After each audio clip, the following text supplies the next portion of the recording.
Queridos irmãos e irmãs, vamos entrar na liturgia da solenidade de Pentecostes.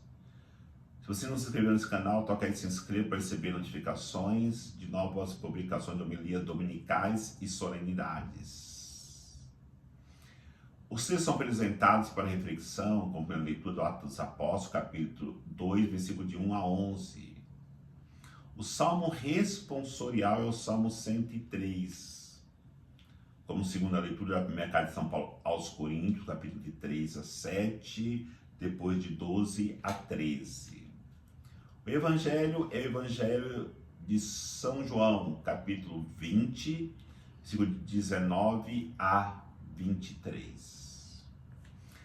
Celebrar Pentecostes é celebrar a presença de Deus no nosso meio. Esse Deus que se manifestou como Pai na obra da criação. Este Deus que se apresentou como Filho na obra da restauração.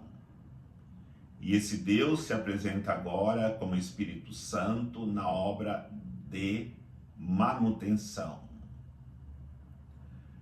E aí, olhando para a liturgia da palavra, após Jesus subir ao céu, que nós celebrávamos semana passada, a festa da Ascensão, Deus envia o Espírito Santo para manter aqueles que são discípulos de Jesus ressuscitado durante a jornada nesta terra, até um dia adentrarmos na terra prometida. Por isso que na primeira leitura o catequista São Lucas vai dizer que no dia de Pentecostes estavam todos reunidos, os partos, medos, elamitas, o que habitavam a Capadócia, a Frígia, a Panfilha, os que habitavam em todas as regiões se dirigiram para Jerusalém. Esta viagem do povo para Jerusalém no dia de Pentecostes está ligado diretamente à manutenção do povo depois que este povo havia saído do deserto e adentrado na terra prometida.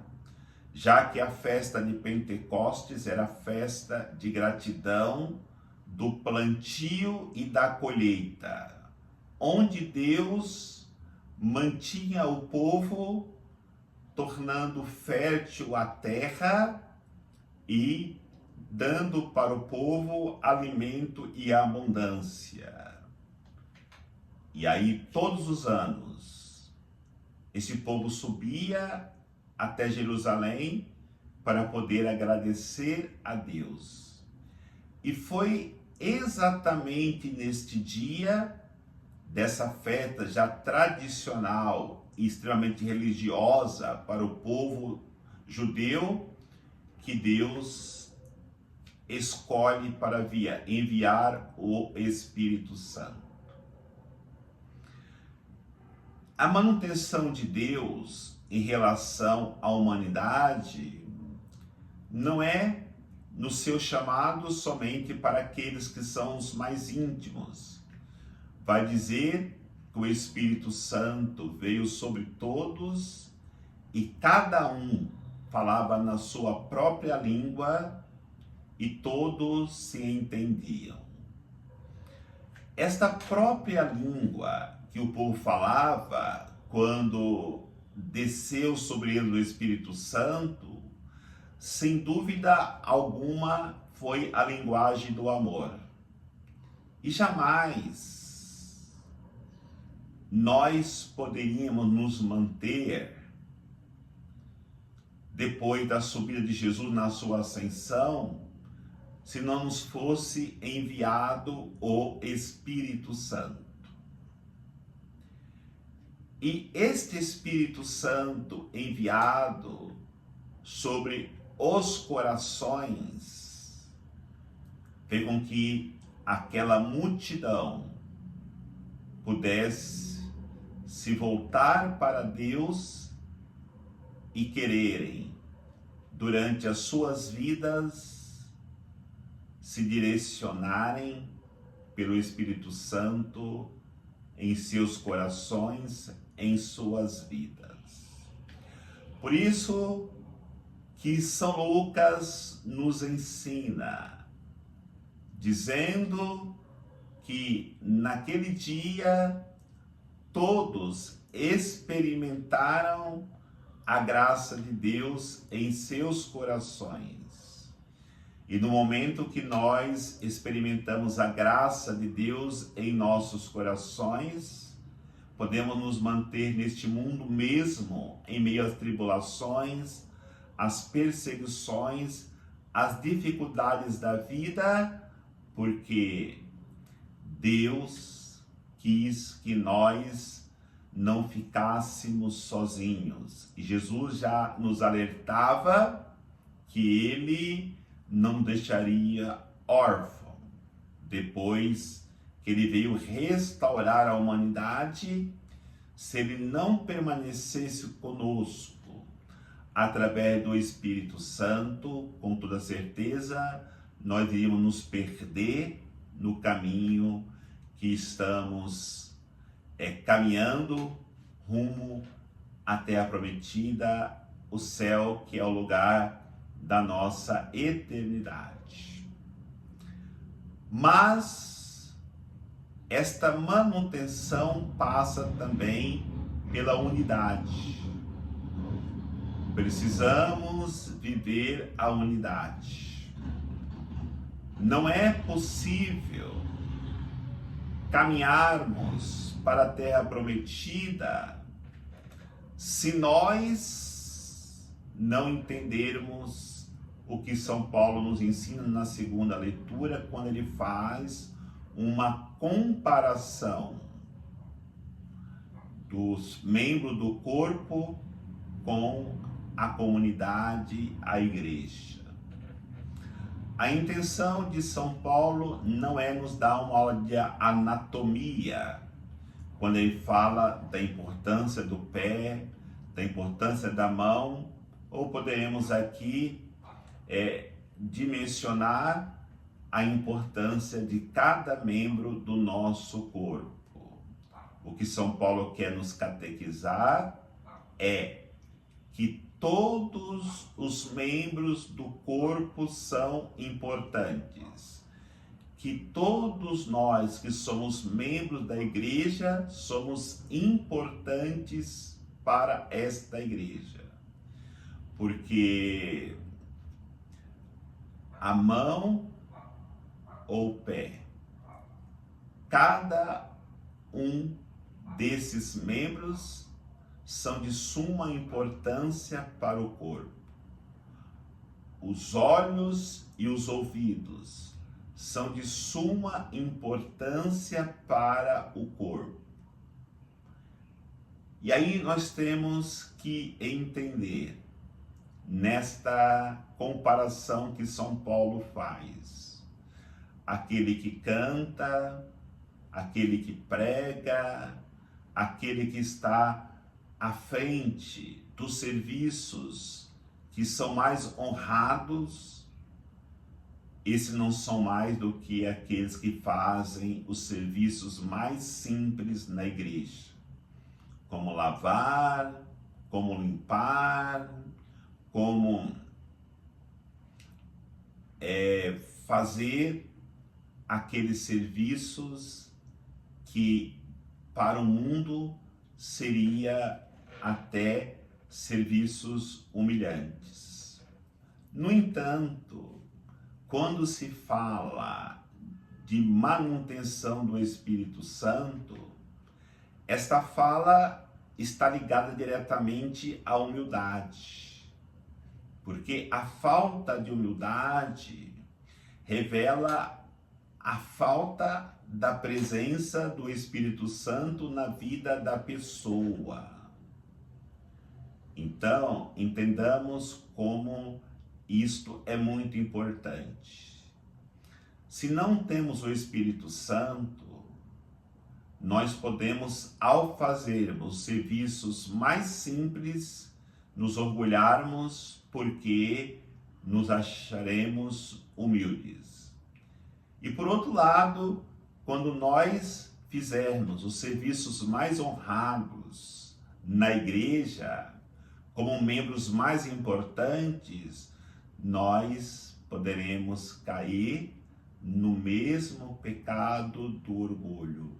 Não mais porque estou fazendo serviços mais simples, mas porque eu posso pensar que a honra de uma grande pregação ou de tocar um instrumento de maneira muito bela, de ter uma voz maravilhosa para cantar, achar que é por mim mesmo. Ai de nós se o Espírito Santo não agir em nossas vidas. E ainda, no Evangelho, nós aprendemos sobre esta manutenção do Espírito Santo.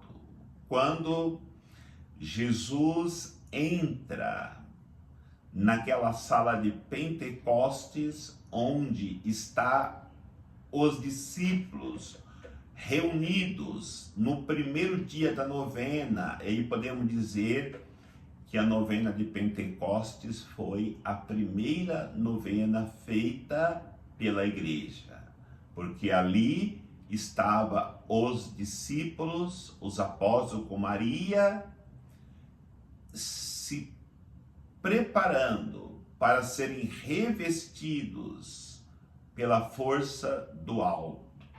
E ali Jesus entra e diz: a paz esteja convosco. A quem perdoardes os pecados serão perdoados. E a quem retiverdes os pecados serão retidos. E sopra sobre eles o Espírito Santo. Naquele momento, eles receberam, após a novena de preparação, esse dom precioso, esse dom do Espírito Santo, que fez com que eles pudessem evangelizar com o mandato de Jesus em todas as partes do mundo. E aí, o Espírito Santo deu para manter neles uma vida de santidade os 7 dons infusos: ciência, fortaleza, conselho, o temor de Deus, a piedade. Também para nós são dados estes dons para que possamos nos santificarmos em nossas missões e assim nos mantermos fiéis ao chamado de Deus em nossas vidas. Além dos dons de santificação, os 7 dons infusos, nós também recebemos os carismas. Os carismas, eles são para os nossos trabalhos na comunidade.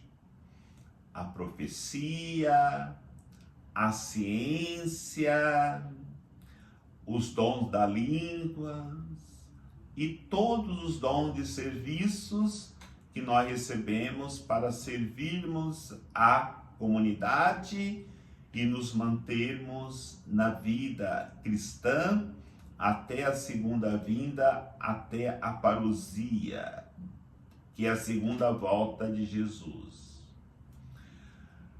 Só seremos santificados com os 7 dons infusos Só colocaremos em prática os carismas, os dons de serviços que nós recebemos se nós vivermos outra modalidade do Espírito Santo, que é os frutos do Espírito Santo. Para que servem em nossas vidas os frutos do Espírito Santo? Para manter a unidade, para manter a comunhão. Quem pode manter unidade sem ter paciência? A paciência é um fruto do Espírito Santo. Quem pode manter a unidade sem a bondade? A bondade é um fruto do Espírito Santo. E aqui poderíamos falar de tantos outros frutos que nos leva a vivermos a unidade, como a caridade, a paz, a alegria, a longanimidade, que é esperar a longa demora de Deus em nossas vidas, para que nós possamos assim, depois de vivermos a graça de sermos mantidos pelo Espírito Santo neste mundo, iremos nos encontrar com Deus na eternidade, que nos criou por amor e não poderia deixar de infundir em nossas almas o seu amor, que é o Espírito Santo, para que nós possamos caminharmos para a eternidade com Ele. O Senhor nos abençoe, em nome do Pai, do Filho e do Espírito Santo. Amém.